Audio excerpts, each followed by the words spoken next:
ஓம் சக்தி, குருவடி சரணம், திருவடி சரணம். வீசிங் இப்படி சொல்கிற வார்த்தையை கேட்டாலே நிறைய பேருக்கு பயம் வந்துடும். சின்ன குழந்தையிலேருந்து வயசானவங்களுக்கு வரைக்கும் இந்த வீசிங் வந்து பாடாப்படுத்துறது உண்டு.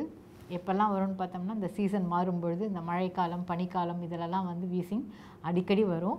கிளைமேட் சேஞ்சஸ் இருக்கும்போது இந்த வீசிங் வந்து நிறைய வகை இருந்தால் கூட எந்த வகையாக இருந்தாலுமே நல்லா சளி சேர்ந்து மூச்சு விட முடியாமல் இருக்கும்போது நம்ம பஃப்போ இல்லை நெப்போ இல்லை நம்ம வந்து அதுக்கான ஸ்டிராய்ட் டேப்லெட்டோ நம்ம தொடர்ச்சியாக எடுத்துகிட்டே இருப்போம். ஆனால் அதெல்லாம் இல்லாமல் அம்மா ரொம்ப சிம்பிளாக பக்க விளைவு இல்லாமல் இந்த வீசிங்க்கு அம்மா மருந்து சொல்லியிருக்கிறாங்க.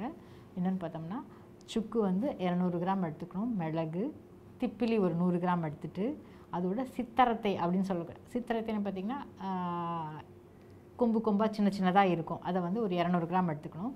தனியா வந்து 150 கிராம். இது எல்லாமே நல்லா வெயிலில் வச்சு காய வச்சு நல்லா பவுட்ரு பொடியாக்கிட்டு இதில் வந்து 1 டீஸ்பூன் எடுத்து 1 டம்ளர் தண்ணியில் போட்டு நல்லா கொதிக்க வச்சு அது கூட கொஞ்சம் நாட்டு சக்கரை சேர்த்து அரை டம்ளராக வற்றினதுக்கப்புறம் வடிகட்டி டெய்லி குடிக்கணும். அது எப்படி குடிக்கணும்னு சொல்லியிருக்காங்க, டெய்லி மூல மந்திரம் சொல்லி குடிக்க சொல்லியிருக்காங்க. டெய்லி இதை குடிச்சிட்டே வரணும். அளவு வந்து பார்த்திங்கன்னா கரெக்டாக டீஸ்பூன் சொன்னால் நம்ம எல்லாமே சாப்பிடக்கூடிய 5 கிராம் ஸ்பூன் எடுப்போம், அது கிடையாது. டீக்கு போடக்கூடிய சின்ன டீஸ்பூன். அப்படி தெரியலனா ஐஸ்கிரீம் ஸ்பூன் பார்த்திங்கன்னா அது மெஷர்மெண்ட் கரெக்டாக இருக்கும். ஏன்னா நம்ம சாப்பிட்ற ஸ்பூனுக்கும் டீ போடுற ஸ்பூனுக்கும் வித்தியாசம் நிறைய இருக்குது. அளவு நிறைய போடும்பொழுது சில பேருக்கு ஹீட் ஆகிடும். அதனால தான் அம்மா சொல்கிறாங்க அழகாக 1 டீஸ்பூன். அது டீஸ்பூன்றது பார்த்திங்கன்னா ஐஸ்கிரீம் ஸ்பூன் தான் கரெக்டான அளவு. அந்த அளவு எடுத்து 1 டம்ளர் தண்ணியில் கொஞ்சம் நாட்டு சர்க்கரையும் இந்த பொடியும் போட்டு கொதிக்க வச்சு அரை டம்ளராக வற்றின பிறகு வடிகட்டி குடிக்கணும். அதையும் மூல மந்திரம் சொல்லி குடிச்சிட்டு தினமும் என்ன பண்ண சொல்லியிருக்காங்கன்னா கம்பு களி சாப்பிட சொல்லியிருக்கிறாங்க. இது என்ன, இது நமக்கு நிறைய பேருக்கு அம்மா வந்து வீசிங்க்கு கஷாயம் சொல்லுவாங்க, மேலே தேய்ச்சிக்கிற மருந்தெல்லாம் சொல்லுவாங்க. ஆனால் அது கம்பு களி டெய்லி சாப்பிட சொல்லியிருக்கிறாங்க. இதில் வந்து ஏன் இந்த கம்பு களி சாப்பிட சொல்லியிருக்காங்கன்னா, கம்பு பார்த்திங்கன்னா உடல் வந்து பொதுவாகவே இது ஆங்கிலத்தில் வந்து பேர்ல் மில்லட்டுன்னு சொல்லுவோம். இந்த கம்பில் வந்து பார்த்திங்கன்னா நிறைய மைக்ரோ நியூட்ரியன்ஸ் இருக்குது. Calcium, magnesium, dietary fibres, folic acid, இது எல்லாமே இருக்குது. ப்ரோட்டீன் ரிச் அமினோ அமிலங்கள் இருக்குது. இது தவிர ஜிங்க்கு, பொட்டாசியம், லெசித்தின், நியாசின் இது எல்லாமே இருக்குது. இது இருந்தாலும் இந்த கம்பு களி ஏன் ஸ்பெஷலாக சொன்னாங்கன்னு பார்த்திங்கன்னா, கம்பு தொடர்ச்சியாக சாப்பிட்டுட்டே வந்தால் ஸ்ட்ரெஸ் குறையும்னு ஆய்வுகள் சொல்லியிருக்குது. அதாவது வீசிங் வருவதற்கு காரணம் இன்னொன்று பார்த்திங்கன்னா ஸ்ட்ரெஸ் ரிலேட்டடாக வீசிங் வரும்னு சொல்லிட்டு மருத்துவம் ஒரு குறிப்பு சொல்லுது. இது யாருக்கெல்லாம் வீசிங் ஆஸ்மா தொந்தரவு இருக்குதோ, ஸ்ட்ரெஸ் இருக்கிறவங்களுக்கு இது அதிகமாக பாதிக்கும். அப்போது இந்த ஸ்ட்ரெஸ்ஸை குறைக்கக்கூடியது, மனச்சோர்வை போக்கக்கூடியது இந்த கம்பு. இந்த கம்புங்களி சாப்பிட்டுட்டே வந்தால் இந்த ஸ்ட்ரெஸ்னால் வரக்கூடிய அந்த வீசிங் கம்மியாகும். இன்னொன்று பார்த்திங்கன்னா இந்த கம்பு களி வந்து சாப்பிட்டுட்டே வந்தால் மூச்சு திணறலை கட்டுப்படுத்துவதாக சித்த மருத்துவம் சொல்லுது.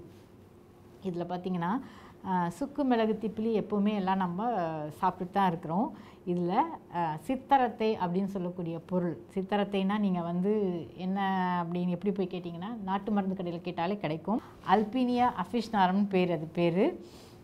இந்த சித்தரத்தையை வந்து 200 கிராம் எடுத்துக்கிறோம். சின்ன சின்ன குச்சி, சாதாரணமாக கிராமத்தில் பார்த்திங்கன்னா இருமலுக்கு அந்த சித்தரத்தையை சின்ன துண்டு எடுத்து வாயில் போட்டு அடக்கிக்குவாங்க.